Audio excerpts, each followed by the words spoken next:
আসসালামু আলাইকুম রহমতুল্লাহ বরাকাতুহু। আলহামদুলিল্লাহ ওয়াসসালাতু ওয়াসসালামু আলা রাসূলিল্লাহ বাদ। সুপ্রিয় দর্শক শ্রোতা ভাই বোন, রমাদানুল কারীম একজন মুমিনের জন্য আমল এবং ইবাদতের ভরা বসন্ত। বছরের অন্য সময়ের আমল এবং ইবাদতের ঘাটতি পুষিয়ে দেওয়ার জন্য রমাদান হলো সবচেয়ে মোক্ষম সুযোগ। এই জন্য রমাদানকে সবচেয়ে পরিকল্পিতভাবে এবং রুটিন মাফিক যদি আমরা কাটাতে পারি তাহলে ইনশাআল্লাহ বিদিনিল্লাহ রমাদান আমার জন্য অর্থবহ হবে এবং আমাদের সারা বছরের ইবাদতের ঘাটতি পুষিয়ে নিতে সহায়ক হবে। আর সেজন্য আমরা আজ রমাদানের 24টা ঘন্টা কিভাবে কাটাবো সে প্রসঙ্গে একটি রুটিন প্রস্তাব করবো ইনশাআল্লাহ বিদিনিল্লাহ। রমাদানের রুটিন প্রসঙ্গে সর্বপ্রথম যে সময় নিয়ে কথা বলবো তা হলো সাহরি খেতে ওঠা বা ভোর রাতের সময়টা। ভোর রাতে আমাদের উঠে সাহরি খাওয়া এটি সুন্নাহ। কেউ যদি মধ্যরাতে অতিরিক্ত খান বা শুরু রাতে অতিরিক্ত খান এবং সাহরিতে তার খাবারের চাহিদা নাও থাকে, তারপরও সাহরি খাবার জন্য উঠা এটা সুন্নাহ এবং গুরুত্বপূর্ণ। কারণ রাসূল করিম সাল্লাল্লাহু আলাইহি ওয়াসাল্লাম বলেছেন, তাসাহহারু ফাইন্না ফিস সাহুরি বারাকা, তোমরা সাহরি খাও কারণ সাহরি খেলে তার মধ্যে বরকত রয়েছে, এই খাবারের ভিতরে বরকত রাখা হয়েছে। অল্প হলেও খাওয়া সুন্নাত, বিশেষ করে খেজুর খাওয়ার কথা বিভিন্ন হাদিসে রয়েছে। আমরা সাহরিতে আর যাই খাই একটা করে খেজুর অন্তত খাবো। সাহরি খেতে যখন আমরা উঠবো কমপক্ষে সাহরি খাওয়ার আগে আধা ঘন্টা যেন আমরা সময় পাই, সেভাবে আমরা উঠবো। কারণ একজন মুমিনের কাছে 24 ঘন্টা সময়ের ভিতরে সবচেয়ে গুরুত্বপূর্ণ সময় হলো ভোর রাতের সময়টা। কারণ এই সময়টা আল্লাহ সুবহানাহু ওয়া তাআলা দুনিয়ার আসমানে নেমে আসেন এবং বান্দাদেরকে ডেকে ডেকে তাদেরকে ক্ষমা করে থাকেন, তাদের চাওয়াগুলোকে মঞ্জুর করে থাকেন। আল্লাহর নৈকট্য অর্জনের জন্য সবচেয়ে মোক্ষম সময় হলো এটি। এই জন্য তাহাজ্জুদের সালাত, যত নফল নামাজ আছে তার ভিতরে সবচেয়ে গুরুত্বপূর্ণ নফল নামাজ তাহাজ্জুদের নামাজ। বছরের অন্য কোনো সময়ে আমরা এত গুরুত্বের সাথে হয়তো পড়তে পারি না। রমাদান মাসে তাহাজ্জুদের নামাজ পড়া আমাদের সকলের জন্য সহজ, কারণ আমরা সাহরি খেতে উঠছি। এই জন্য এই সুযোগটাকে কাজে লাগানো উচিত। 30টা দিনই আমাদের প্রতিদিনই একটা সময় বরাদ্দ থাকা উচিত তাহাজ্জুদ নামাজের জন্য। 2 রাকাত করে তাহাজ্জুদ পড়বো আমরা। বিশেষ কোনো সূরা কেরাত ঠিক করা নাই, যে কোনো সূরা দিয়ে আমরা সাধারণভাবেই পড়বো এবং তাহাজ্জুদের নামাজ পড়ছি, শুধু এটুকু নিয়ত থাকলে চলবে। মনে মনে আমরা 2 রাকাত করে পড়বো, 2 রাকাত, 4 রাকাত, 6 রাকাত, 8 রাকাত, যতটুকু তৌফিকে পড়বো। প্রত্যেকটা রাকাত খুব দীর্ঘ করার চেষ্টা করবো, দাঁড়িয়ে লম্বা কেরাত পড়ার চেষ্টা করবো, আস্তে আস্তে পড়ার চেষ্টা করবো এবং খুব বেশি লম্বা কেরাত মুখস্থ না থাকলে একটা সূরাই বারবার পড়তে পারি, কোনো অসুবিধা নেই। এবং রুকুতে যখন যাব তাসবিহ অনেকবার পড়বো, আস্তে আস্তে পড়বো। রুকু থেকে দাঁড়িয়ে আবার দীর্ঘ সময় অপেক্ষা করব, সিজদা এরকম লম্বা করে করব, উঠে বসে আবার অপেক্ষা করব। এভাবে প্রত্যেকটা রোকনকে যত ধীরস্থিরতার সাথে করা যাবে তাহাজ্জুদের মান তত বেশি, যে কোনো সালাতের মান তত বেশি উন্নত হবে। আমাদের আয়েশা রাদিয়াল্লাহু আনহা রাসূল আকরাম সাল্লাল্লাহু আলাইহি ওয়াসাল্লাম তাহাজ্জুদ প্রসঙ্গে বলেছেন, লা তাসআল আন হুসনিহিন্না ওয়া তুলিহিন্না, তিনি যে নামাজগুলো পড়তেন রাতে সেগুলোর সৌন্দর্য আর সেগুলোর দৈর্ঘ্য নিয়ে আর বলো না। তার মানে সেগুলো অনেক দীর্ঘ ছিল এবং অনেক সুন্দর ছিল। এজন্য রমাদানের সবচাইতে ইম্পর্টেন্ট সময়টা যেটা আমরা কাজে লাগাতে পারি খুব সহজে, অথচ অনেকে হেলায় আমরা নষ্ট করি, সেটা হলো ভোর রাতে সাহরি খেতে ওঠার কিছুক্ষণ আগে আপনি তাহাজ্জুদ পড়ুন এবং বাসার প্রত্যেকটা সদস্যকে উদ্বুদ্ধ করুন যার যার জায়গা থেকে যেন এই আমলটা করেন। এরপরে তাহাজ্জুদের পরে আমরা সাহরি খেয়ে নেব।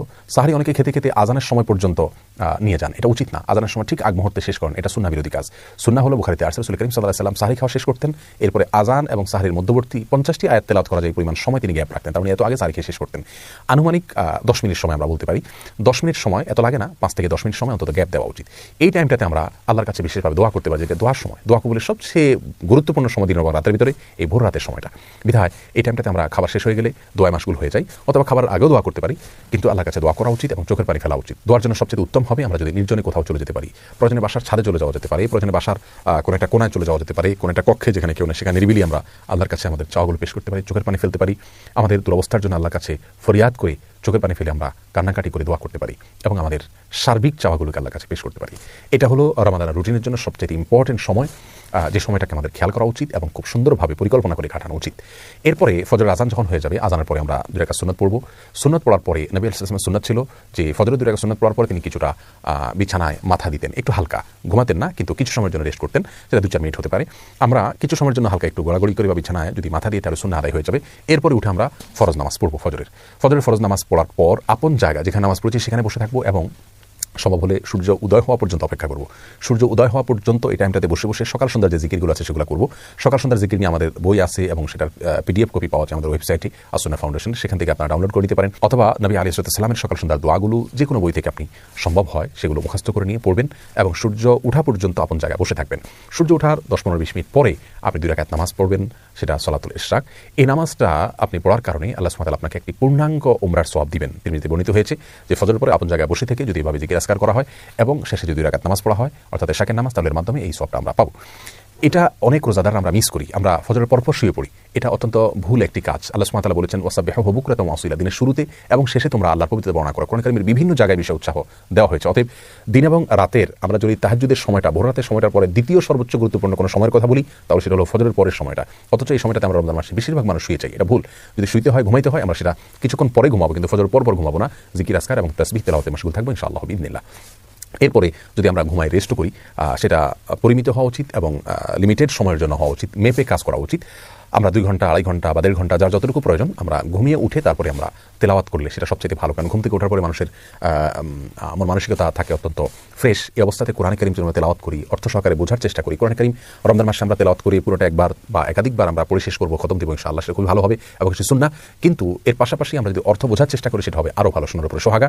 প্রতিদিন আমি যদি অন্তত একটা পৃষ্ঠা অর্থ এবং ব্যাখ্যা সহকারে কোনো একজন আলিমের তত্ত্বাবধানে হলে আরও ভালো হয়।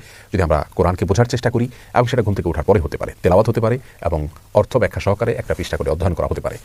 এরপরে আমরা কিছু সময়ের জন্য ইসলামিক বই পুস্তক পড়তে পারি। বিশেষ করে ডক্টর খন্দকার আব্দুল্লাহ জাহাঙ্গীর রহমাহুল্লাহর যে বইগুলো আছে এগুলো ইসলামের বেসিক বিষয়গুলো সম্পর্কে ধারণা নিতে অনেক বেশি সহায়ক। এই বইগুলো আমাদের কাছে থেকে থাকলে সেগুলো আমরা পড়তে পারি।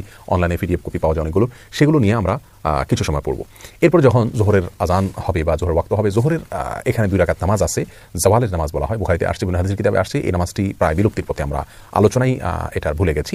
সেটা হলো সূর্য যখন আপনার পশ্চিম আকাশে ঢলে পড়ে অর্থাৎ জোহর ওয়াক্ত শুরু হয়, তখন থেকে নিয়ে আপনার জোহরের ফরজ নামাজের বা জোহরের নামাজের আগে আগে যে নামাজটা পড়া হয় নফল নামাজ, এই জোহর নামাজ পড়ার জন্য রাসূল আকরাম সাল্লাল্লাহু আলাইহি ওয়াসাল্লাম উৎসাহ দিয়েছেন। যদি এই নামাজের সময়কাল নিয়ে আরও নানা রকমের কথা আছে, কিন্তু আমরা এটি একটি বক্তব্য, এটার উপর আমল করতে পারি এবং একবার হলেও আমল করতে পারি। রমজান মাসে সেটা করার জন্য সবচাইতে সেরা সুযোগ আমাদের হাতে থাকে সাধারণত। যাই হোক, এই 2 রাকাত নামাজ যদি আমরা পড়তে পারি, পড়লাম। এরপরে জোহরের ওয়াক্ত হলে সুন্নাত এবং ফরজ এবং পরবর্তীতে সুন্নাত এবং পরবর্তীতে অতিরিক্ত 2 রাকাত নফল, যেটা অন্য সময় পড়া হয় না, সেটাও গুরুত্বের সাথে পড়লাম। ধীরে ধীরে সাথে প্রত্যেকটা নামাজ আদায় করলাম এবং ফরজ নামাজের পরে 5 ওয়াক্ত সালাতের পরে রাসূল আকরাম সাল্লাল্লাহু আলাইহি ওয়াসাল্লাম যে দোয়াগুলো ছিল সেই দোয়াগুলোকে গুরুত্বের সাথে আন্তরিকতার সাথে পড়ার চেষ্টা করব। মাসনুন দোয়াগুলোকে যেভাবে রাসূল করিম সাল্লাল্লাহু আলাইহি ওয়াসাল্লাম পড়েছেন, জিকিরগুলো করেছেন, দোয়াগুলো করেছেন, সেগুলো আমরা করব ইনশাআল্লাহ বিদিনিল্লাহ। এরপরে বাকি সময়টাতে আমরা যদি বাসাবাড়িতে অবস্থান করি, তাহলে সেক্ষেত্রে বাসাবাড়িতে যারা কাজ করছেন তাদের কাজে একটু হেল্প করবো। কারণ রাসূল করিম সাল্লাল্লাহু আলাইহি ওয়াসাল্লাম বাসাবাড়িতে মা বোনদের কাজে, স্ত্রীর কাজে তিনি হেল্প করতেন। অতএব আমরাও বাসাবাড়িতে থেকে কাজে হেল্প করবো, সেটাও ইবাদত হিসেবে গণ্য হবে ইনশাআল্লাহ বিদিনিল্লাহ। সন্তানরা তাদেরকে নিয়ে বসতে পারি, একটা সময় তাদেরকে নিয়ে একটা হাদিস পাঠ করে আমরা শোনাতে পারি, পারস্পরিকভাবে পর্যালোচনা করতে পারি, তাদেরকে নসিহত করতে পারি,